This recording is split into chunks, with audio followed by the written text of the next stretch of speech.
In this video, I will show you how to add friends on Steam. This should be a quick and easy process to follow, but before we do continue, please consider leaving a like on the video and also subscribing to the channel. I really do appreciate it. Now, to add friends, what you're going to want to do is open up Steam. As you can see, I've opened up Steam and I logged into my account. Once you've done that, come up to the top, you're going to see your name up here. If you hover over this, you're going to get a drop down menu, and from here you want to come down and click onto friends. Now what that's going to do is take you across to your friends page. You can see I've got a couple of friends I've already added, and what you want to do on here, you're going to see a green add a friend button. So what you want to do is give that a click.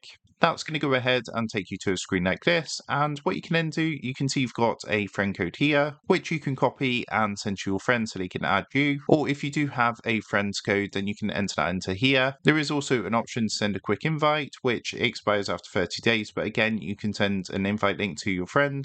Or you can also try searching for your friends by your friend's profile name. Now, to actually add friends on Steam, it's important to note at this point you do need to have an account which is unlimited. So to do this, you would have had to have spent at least $5 on Steam. This could change in the future, but at the time of recording, that is the requirements to go ahead and start adding friends on Steam. So of course, you would just come down, search for your friend, and once you found them, you're going to see an option to the right hand side which says add as friends. So what you can do is click onto that and they'll be sent a request for you to add them as a friend on Steam. So that is how to add friends on Steam. With that being said, I hope this quick tutorial did help you out today, and if this did help you out, I would really appreciate it if you was to consider dropping down below the video, leaving a like, and also subscribing to the channel. With that being said, I just want to take a minute to thank you guys for watching this quick tutorial, and I will see you in the next video.